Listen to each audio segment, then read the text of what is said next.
வணக்கம். கோடை விடுமுறை தொடங்கக்கூடிய இந்த காலகட்டத்தில் வீட்டில் இருக்கக்கூடிய குழந்தைகளுக்கு அடிக்கடி ஏதாவது ஒரு நொறுக்கு தீனி செஞ்சு கொடுக்கணும் அப்படின்னு நினைக்கிறவங்களுக்கு ஒரு சத்தான அதே சமயத்தில் ரொம்ப சுலபமாக ஒரு 10 நிமிஷத்தில் செய்யக்கூடிய ஒரு நொறுக்கு தீனி எப்படி பண்ணலாம் அப்படின்றத பார்க்க போகிறோம். அதை பார்க்கறதுக்கு முன்னாடி நம்ம சேனலுக்கு இன்னும் சப்ஸ்கிரைப் பண்ணிக்கோங்க. பக்கத்தில் இருக்கக்கூடிய நோட்டிஃபிகேஷன் பெல் பட்டனையும் கிளிக் பண்ணிக்கோங்க. வீட்டில் இருக்கக்கூடிய குழந்தைகளுக்கான நொறுக்கு தீனின்னு சொன்னால் இது வீட்டில் இருக்கக்கூடிய குழந்தைகளுக்கு மட்டும் இல்லை, ஆண்கள் பெண்கள்னு எல்லாருக்குமே எல்லா வயதினருக்கும் அவசியமான ஒரு நொறுக்கு தீனியாகவும் இது இருக்கும். அது என்ன நொறுக்கு தீனி அப்படின்னு பார்த்தீங்கன்னா, முளைக்கட்டின கருப்பு உளுந்துல செய்யக்கூடிய ஒரு வடை தான். பொதுவாக அன்றாடம் எல்லா வயதினருமே முளைக்கட்டின தானியங்கள் எடுத்துக்கிறது சிறந்தது. அதனால தினமுமே ஒரு கையளவு கருப்பு உளுந்து, பச்சை பயிறு மாதிரியான தானியங்களை ஊற வச்சு நம்ம ஒரு சாலடாவும் சாப்பிடலாம், இல்லை ஒரு சுண்டலாவும் சாப்பிடலாம். அப்படி இல்லைன்னா இந்த மாதிரியான நொறுக்கு தீனிகள் செஞ்சும் சாப்பிடலாம். அதனால எப்பயுமே நம்ம முளைக்கட்டின தானியங்கள் வீட்டில் வச்சிருக்கிறோம் அப்படின்னும் பொழுது 10 நிமிஷத்துக்கும் குறைவான நேரத்தில் இந்த மாதிரியான ஒரு சுவையான நல்ல ஒரு சத்தான வடையும் நம்ம செஞ்சு சாப்பிட முடியும். இப்போ இந்த வடை எப்படி செய்யலாம் அப்படின்றத நம்ம பார்க்கலாம். இதுக்கு நான் கருப்பு உளுந்து எடுத்துக்கிறேன். கருப்பு உளுந்து ஒரு 6 மணி நேரம் ஊற வச்சு எடுத்துக்கிறேன்.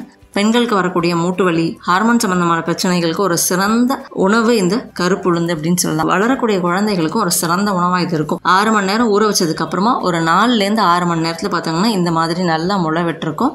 ரத்த சோகை, உடல் பருமன், நீரிழிவு, ஹிருதயம் சார்ந்த பிரச்சனைகள்னு பலவிதமான பிரச்சனைகளுக்கு சிறந்த ஒரு உணவு இது. இதுல இருக்கக்கூடிய நார் சத்துக்கள் செரிமான சம்பந்தமான பிரச்சனைகளுக்கும் நல்ல ஒரு பாதுகாப்பு கொடுக்கக்கூடியதாகவும் இருக்கும். இந்த வடைக்கு நம்ம ஒரு கையளவு முளைக்கண்ட இந்த கருப்பு உளுந்து எடுத்துக்கிறேன். அதோட ஒரு பச்சை மிளகாய், கொஞ்சமா சீரகம், ஒரு சின்ன துண்டு இஞ்சி, உப்பு இதை சேர்த்துக்கிறேன். இது எல்லாமே இப்போ நல்லா நம்ம கொரகொரன்னு அரைச்சி எடுத்துக்கலாம். பெண்களுக்கு வரக்கூடிய கருப்பை சம்பந்தமான பிரச்சனைகள், மாதவிடாயில் வரக்கூடிய பிரச்சனைகளுக்கு சிறந்த ஒரு உணவாகவும் சிறந்த ஒரு மருந்தாகவும் இருக்கக்கூடியது தான் இந்த கருப்பு உளுந்து. கருப்பு உளுந்து செய்யக்கூடிய இந்த மாதிரியான உணவுகள் அடிக்கடி எடுத்துக்கும் பொழுது அந்த பிரச்சனைகள்லேருந்து எளிமையாக வெளிவரதுக்கு முடியும். அதே மாதிரி கருவுற்று இருக்கக்கூடிய பெண்கள் அடிக்கடி இந்த மாதிரியான உணவுகளை, அதுவும் குறிப்பாக கருப்பு உளுந்துல செய்யக்கூடிய உணவுகள் எடுத்துக்கிறது சிறந்தது.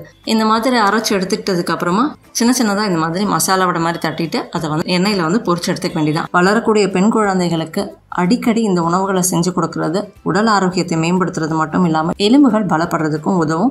ஒட்டுமொத்தமாக எல்லாருக்குமே தேவையான நோய் எதிர்ப்பு சக்தியை கொடுக்கக்கூடிய ஒரு சிறந்த சிற்றுண்டியாகவும் நல்ல ஒரு நொறுக்கு தீனியாகவும் இருக்கக்கூடியதான் இந்த கருப்பு உளுந்து வடை.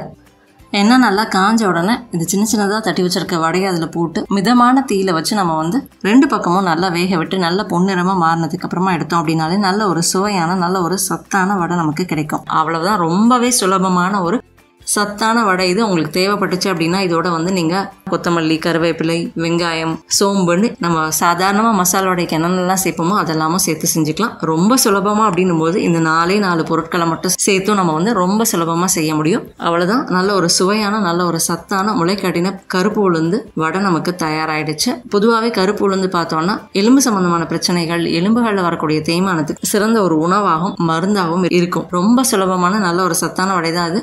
கண்டிப்பாக ட்ரை பண்ணி பாருங்கள். இந்த வீடியோ பயனுள்ளதாக இருந்ததுன்னா லைக் பண்ணுங்கள், மற்றவங்களுக்கு ஷேர் பண்ணுங்கள். நம்ம சேனலுக்கு இன்னும் சப்ஸ்கிரைப் பண்ணிக்கோங்க. பக்கத்தில் இருக்கக்கூடிய அந்த நோட்டிஃபிகேஷன் பெல் பட்டனையும் கிளிக் பண்ணிக்கோங்க. என் ஆரோக்கியம், என் குடும்பத்தின் ஆரோக்கியம், என் சமூகத்தின் ஆரோக்கியத்திற்கான பயணம் இது. கைகோர்ப்போம், ஆரோக்கியத்திற்கு விதையாவோம். நன்றி.